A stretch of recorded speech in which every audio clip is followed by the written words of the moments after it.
Saranno 2137 le stabilizzazioni della scuola in Sicilia con le immissioni in ruolo, numeri molto scarsi rispetto alle regioni del nord che rappresentano solamente un granello di sabbia dell'immenso precariato scolastico isolano.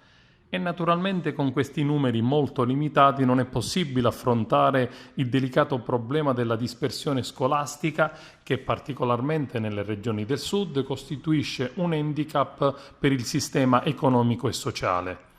Questo dato rappresenta il 4% degli oltre 50.000 posti autorizzati dal Ministero dell'Economia.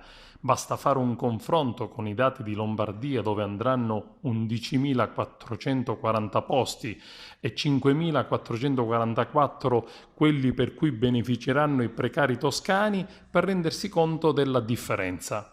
In Sicilia a fare la parte del leone sarà la scuola secondaria di secondo grado, cui andranno 976 posti, quasi la metà. A seguire la scuola media con 601 posti. Potranno finalmente coronare il sogno di una vita con contratto a tempo indeterminato solamente 248 precari e vincitori di concorso della scuola primaria e 153 maestri di scuola dell'infanzia. Al sostegno andranno solamente 159 cattedre. I singoli uffici scolastici provinciali nelle prossime settimane conteggeranno le percentuali che andranno destinate ai precari inseriti nelle liste ad esaurimento e la parte da assegnare ai vincitori di concorso.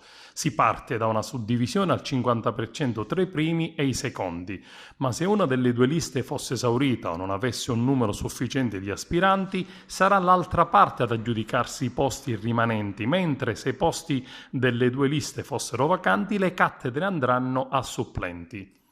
Per il sindacato della CGIL Andriano Rizza i 2.137 posti non bastano, bisogna incrementare i posti in organico di diritto, partendo dall'aumento delle ore della scuola primaria da 27 a 30 ore. È indispensabile, dice ancora Rizza, ridurre il numero degli studenti per classe anche alla luce delle condizioni dell'edilizia scolastica siciliana.